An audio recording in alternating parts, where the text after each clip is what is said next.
다 함께 시작. 말씀이 육신이 되어 우리 가운데 거하심에 우리가 그의 영광을 보니 아버지의 독생자의 영광이 은혜와 진리가 충만하다. 자리에 앉겠습니다. 메리 크리스마스. 우리 옆 사람에게 한 번 더 메리 크리스마스.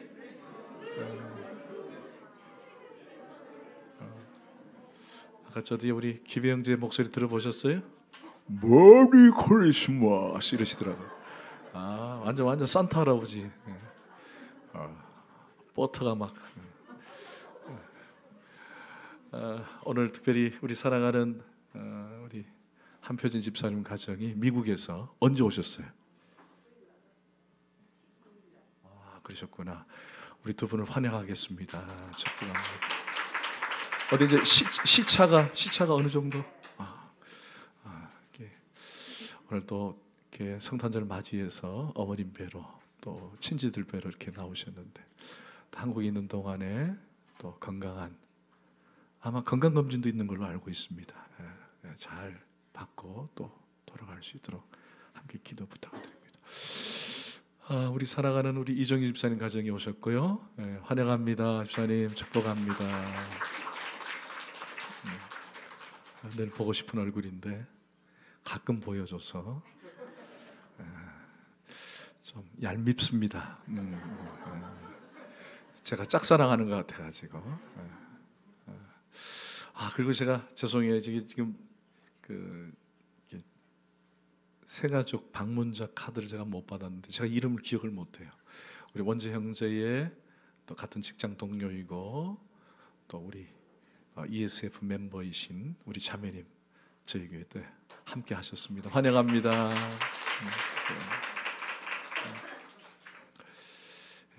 오늘 성탄절이면서 동시에 주일이기 때문에 설교를 해야 합니다. 설교를 해야 되기 때문에 오늘 여러분 어떻게든 제가 짧게 하려고 애를 쓰겠습니다. 왜냐하면 뒤에 또 우리 주일학교 청년부가 또 발표가 있기 때문에 함께 말씀을 좀 나눴으면 좋겠습니다. 여러분 시간의 개념은 흔히 크로노스라고 하는 것과 카이로스라고 하는 시간이 있습니다. 이건 성경적 시간적 개념입니다. 크로노스라고 하는 말은 우리의 시간을 말합니다. 오늘 지금 11시 31분이죠. 31분. 또 내일이라고 하는 개념이 있습니다. 또 어제라는 개념이 있었고요. 그런데 이 카이로스라고 하는 개념은 우리의 시간이 아니라 하나님의 시간입니다. 하나님의 시간. 여러분 우리에게는 과거가 있고 현재가 있고 미래가 있습니다. 이거는 바로 크로노스, 바로 우리의 시간입니다. 우리의 시간. 그런데 하나님의 시간은 과거도 미래도 없습니다. 좀 의아하게 들릴 수도 있지만은 그분의 시간의 개념은 과거가 오늘이고 현재가 오늘이고 미래가 오늘입니다. 우리에게만 과거, 현재, 미래가 있을 뿐이지 우리 하나님의 시간은 과거라는 개념도 없고 미래라는 개념도 없습니다. 그냥 모든 게 당신의 오늘입니다. 여러분 성경 하나 찾아볼까요? 베드로후서 3장 8절 말씀 앞에 나와 있으니까 같이 읽겠습니다. 우리 잘 읽을까? 시작.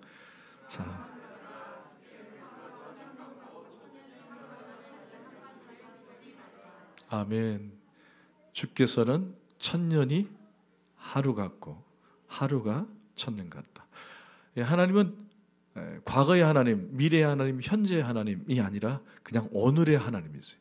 그분에게 있어서는 과거는 오늘이고 그분의 현재는 오늘이고 미래도 오늘입니다. 그분의 시간의 개념입니다. 어떤 분이 그런 말을 해요. 2000년 전에 십자가에 죽으신 예수님이 나와 무슨 상관이 있느냐. 그죠? 과거에 죽은 예수가 나와 무슨 상관이 있느냐. 그러나 오늘 본 이 본문을 방금 베드로서를 읽으시면은 어떻게 이해를 해야 합니까? 과거가 아니라 하나님은 예수의 죽음, 예수의 십자가의 사건이 오늘의 사건이에요. 그래서 우리를 거기에 대비시키는 겁니다. 우리는 과거라고 하지만 하나님의 시간은 오늘이에요. 왜 그분이 2000년에 죽으셨는가가 아니라 오늘 2000년 전이 아니라 오늘 나를 위해서 죽으셨다는 사실이에요. 그게 하나님의 개념입니다. 여러분, 성탄절도 마찬가지예요. 과거 2000년 전에 예수 그리스도께서 이 땅에 오셨다라고 하는 우리의 시간인 개념입니다. 그러나 예수 그리스도가 오늘 이 땅에 오셨다라는 것은 하나님의 시간의 개념이에요. 그래서 우리는 과거의 예수 그리스도의 성탄을 축복하고 축하하는 것이지만은, 그러나 하나님의 시간의 개념에서는 오늘 날 위해서 육신을 입고 이 땅에 오신 사건입니다. 여러분들, 과거를 축복하는 게 아니에요. 그 십자가의 사건도 과거의 은혜를 기억하는 게 아니라 지금 오늘 나에게 주어진 사건이에요. 성탄의 사건도 지금 나에게 주어진 사건입니다. 그래서 여러분, 기뻐할 것은 뭐냐? 오늘 우리를 위해서 이 땅에 오신 그리스도를 찬양하는 거예요. 과거가 아니라. 그게 바로 하나님이 보시는 성탄의 시간적 개념입니다. 오늘 본문 14절을 다시 한번 우리 다 함께 읽을까요? 시작. 말씀이 육신이 되어 우리 가운데 거하심에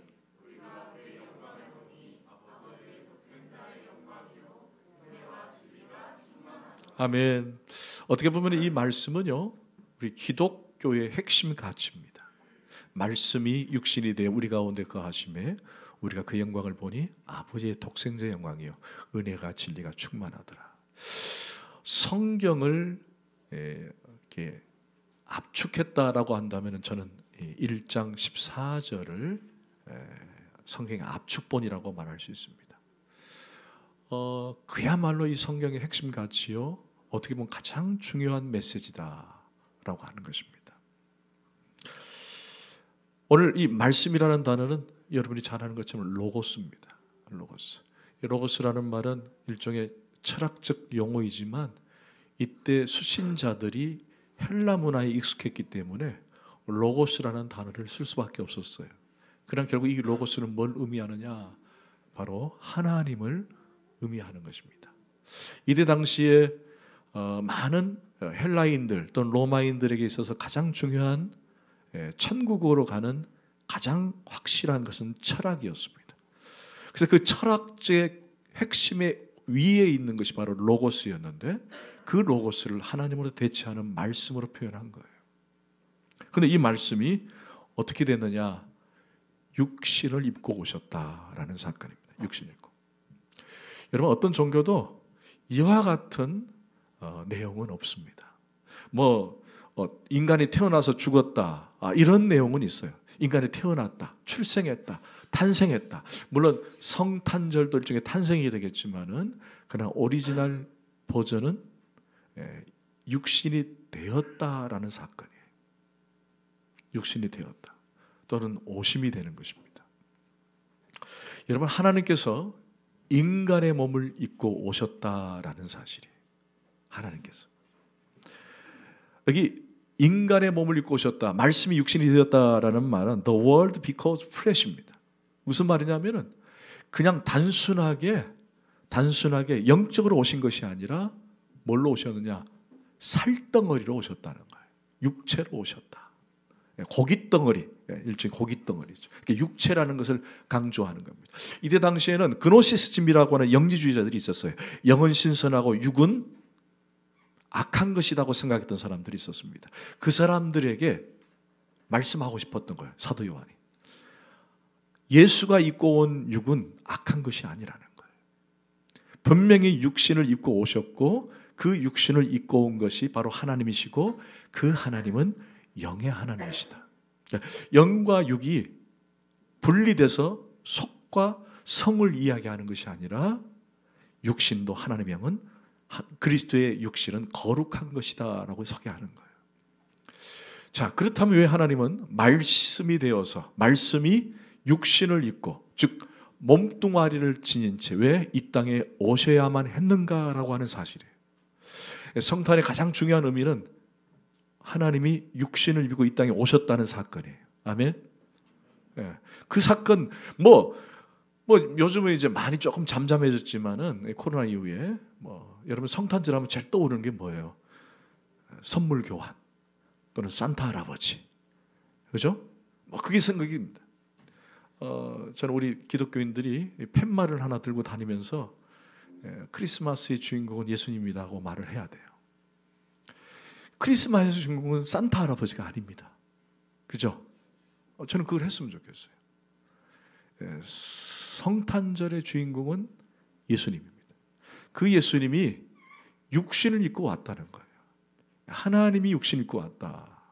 그러면 도대체 왜 육신을 입고 오셔야만 했는가라는 것입니다. 육신을 입고. 여러분 레위기 17장 11절 말씀을 함께 읽겠습니다. 시작. 육체의 생명은 피에 있음이라. 내가 이 피를 너희에게 주어 단에 뿌려 너희의 생명을 위하여 속하게 하였나니. 생명이 어디에 있다고요? 근데 이 피가 어떤 역할을 한다고요? 죄를 속한다. 여러분 생명이 피가 있다라는 말은 육체를 통해 그 피 흘림이 있어야만이 결국 죄 사함을 받을 수 있다는 사건입니다. 그래서 이 땅에 예수님이 하나님의 신분을 놔두시고 이 땅에 육신을 입고 온 거예요. 여러분 원래 하나님은 영이십니다. 영은 피 흘림이 없어요. 영이 어떻게 피를 흘립니까? 피 흘림이 없이 어떻게 죄 사함이 있을 수 있습니까? 영인데. 그래서 그분이 육신을 입고 오실 수밖에 없었던 것은 뭐냐? 우리의 죄를 사하기 위해서. 좀 더 직설적으로 말하면은 우리의 죄를 사하기 위해서 육신을 입어야만이 뭘 흘릴 수 있다? 피를 흘릴 수 있기 때문에. 결국 피를 흘리지 않으면은 죄를 사할 수 없고 그 피를 흘리기 위해서는 영으로는 안 되니까 육신을 입고 올 수밖에 없었던 사건이 성탄절의 의미가 되는 거예요. 의미가. 여러분 성경에는 피라는 단어가 약 700회 정도 나옵니다. 창세기부터 요한계시록까지 700회. 그러니까 한마디로 피의 강이 흘러요. 성경에는. 피의 강이. 그만큼 피가 중요합니다. 여러분 로마서 3장 24절 25절 시작.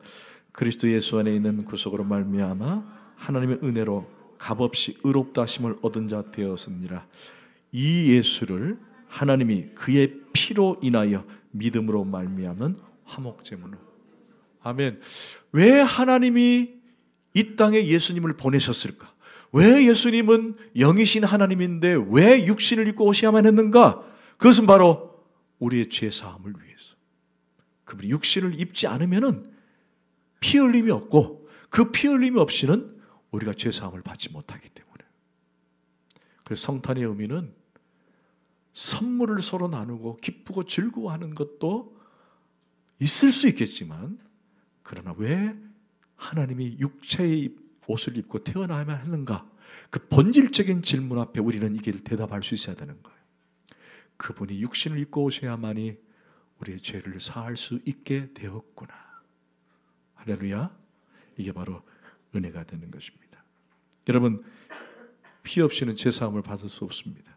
하나님이 주신 속죄의 법칙인데 하나님은 영이시기 때문에 피를 흘릴 수 없기 때문에 육체를 입고 이 땅에 오신 것입니다.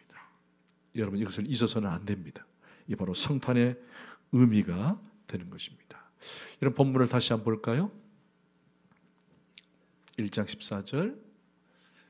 말씀이 육신이 되었다라는 말은 그 의미가 있는 거예요. 육신을 입고 왔다라는 말은. 자, 그 다음에 우리 가운데 거하셨다. 할렐루야.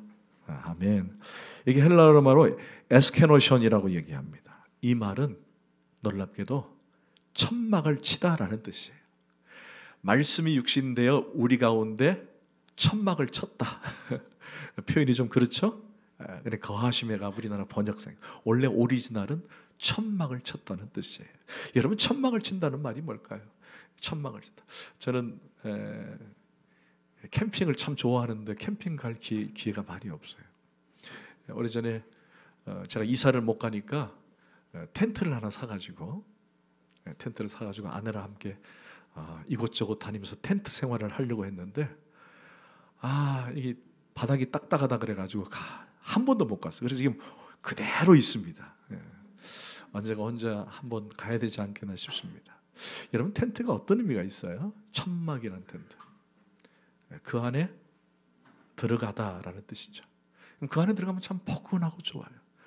비를 막아주고 바람을 막아주고 참 따뜻하지 않습니까? 거하다. 말씀이 육신이 되어 우리 안에 천막을 쳤다라는 말은 그분이 우리 안에 거했다라는 뜻입니다. 우리 안에 거했다. 여러분, 우리 안에 거했다는 말을 출애굽기에서 뭐라고 표현했었죠? 우리와 함께했다. 이 함께했다는 단어를 성경에서는 뭐라고 표현했죠? 임시가 들어갑니다. 그렇죠. 임마누엘. 잊어버리지 마세요. 임마누엘. 여러분, 하나님께서 우리와 함께 하신다. 이게 임마누엘이에요. 임마누엘. 우리 안에서 천막을 치신다. 우리 안에서 얼마나, 여러분, 우리 안에 있다는 것이 정말 귀한 거예요. 어떤 나라에 난리가 났습니다. 이건 뭐 예화입니다. 어떤 나라에 난리가 났는데 왕이 피할 수밖에 없었어요. 그래서 간신배들이 막 왕을 잡는데 이 왕이 피하기 위해서 어느 한 시골의 한적한 곳에 갔는데 피할 곳이 없어서 한 집으로 들어갔습니다. 그래서 농부에게 아무 말하지 않고 나를 며칠간만 좀 이곳에 묵게 해주십시오. 그랬더니 농부가 아주 극진하게 대접을 하면서 잘 모셨습니다. 그리고 나라가 안정이 되자 다시 이 왕이 이제 궁궐로 들어간 겁니다. 그런데 궁궐로 들어가가지고 이 왕이 자기를 잘 보살펴준 이 농부를 기억하고 있었습니다. 그래서 이 농부를 하루는 신하들을 보내서 궁궐로 초대를 했습니다. 와 보니까 자기가 섬겼던 사람이에요. 그 사람이 왕이었던 거죠. 근데 이 왕이 잘 있었는가 그러니까 농부가 너무 깜짝 놀래가지고 당신이 왕이었습니까? 내가 왕이었다. 그때 나를 잘 보살펴서 고마웠고 내가 당신과 같이 안 있었으면 나는 벌써 죽었을 텐데 당신이 나를 숨겨줬고 나를 도와줬기 때문에 내가 여기에 다시 왕으로 복귀할 수 있었다. 소원이 있으면 말해봐라 그랬어요. 그러니까 농부가 깜짝 놀라가지고 뭘 소원을 부탁할까 그랬더니 이 왕이 여러 가지 예를 드는 거예요. 뭐 돈이 필요하냐, 집이 필요하냐 그랬더니 이 농부가 왕이시여 나는 다 필요 없습니다. 근데 딱 한 가지 필요한 게 있습니다. 얼마 뒤에 저의 생일이 다가옵니다. 생일날 저희 집에 한 번만 방문해 주십시오. 그렇게 요청을 한 거예요. 그거 어렵지 않다. 그리고는 왕이 생일날 행차를 한 거예요. 그 집으로. 어떻게 됐을까요? 많은 사람들이 왕을 추앙했지만 결국 존경받고 사랑받는 사람은 누굴까요? 농부였던 것입니다.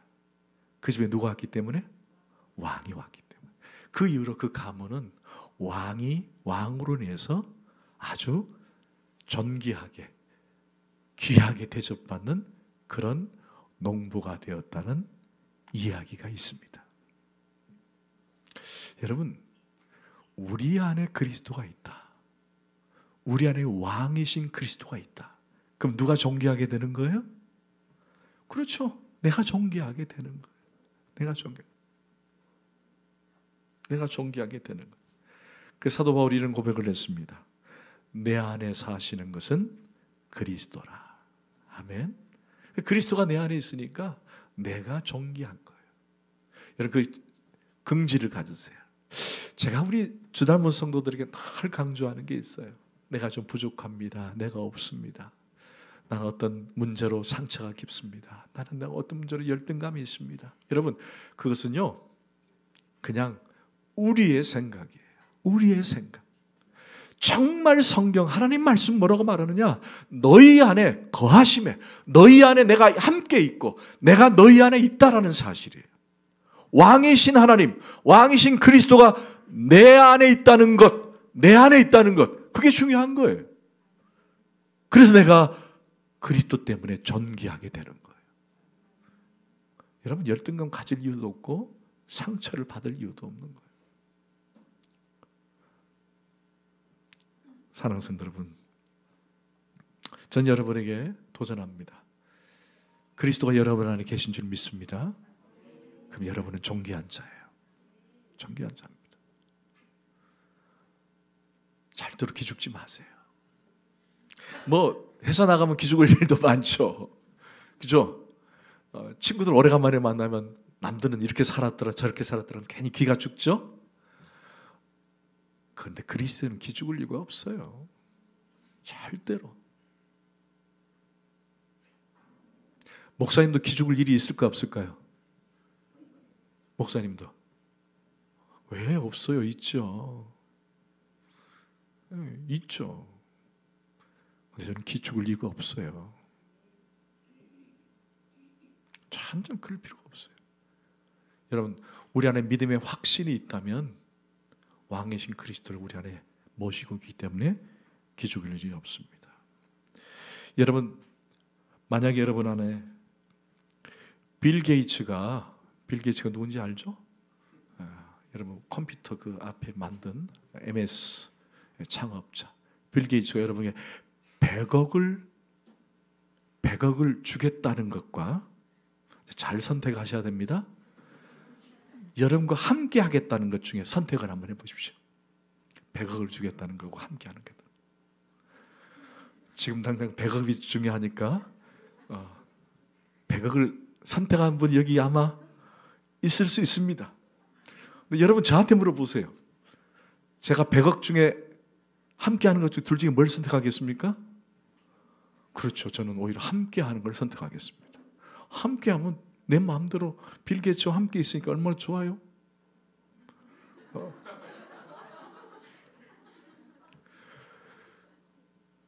여러분 100억이 좋으세요?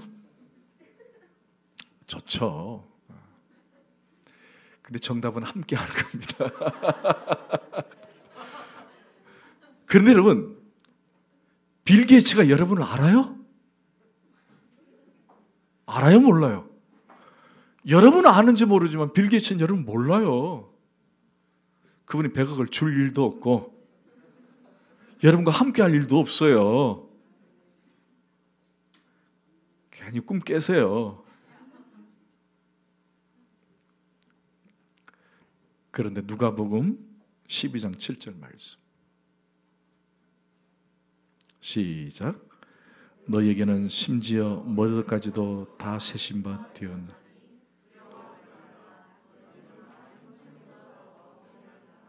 여러분 옆 사람 머리카락 한번 세알려 보세요. 오, 가능한가요? 만져보지 말고 세알려 보세요. 세알려 보세요. 헤아려 보신가요? 여러분, 하나님이 그렇게 우리를 일거수일투족, 우리를 눈동자같이 보시고 안으시고 지키신다라는 거예요. 저는 이 말씀을 믿었으면 좋겠어요. 아멘. 야, 머리털 하나까지 다 세신 바 되었다. 그분이 우리 안에 계시지 않고는 이게 가능한 말씀이 아니에요. 그 다음에 마태복음 28장 20절 말씀 시작. 내가 너에게 분부한 모든 것을 가르쳐 지키게 하라. 볼지어다 내가 세상 끝날까지 너희와 항상 우리 안에 우리에게 거하심에 우리와 함께 하겠다는 거예요. 이게 바로 창조주 하나님이십니다. 오늘 성탄절날 두 가지만 기억하십시다. 그분이 육신을 입고 이 땅에 오신 사건의 의미가 뭐냐, 그리고 그분이 육신을 입고 이 땅에 오셨을 뿐만 아니라 우리 안에 거하신 것, 이 두 가지만 기억하시면요 여러분의 성탄의 귀한 의미가 되는 거예요. 그래서 우리는 그 은혜를 기억하면서 함께 축복하고 축하하고 영광을 돌리는 시간입니다. 사랑하는 성도분, 오늘 성탄절 기쁨으로 하나님께 영광 돌리는 줄 믿습니다. 그 의미를 새기면서 하나님과 기뻐하는 오늘 복된 날 되시기를 주 예수 그리스도로 축원합니다. 아멘.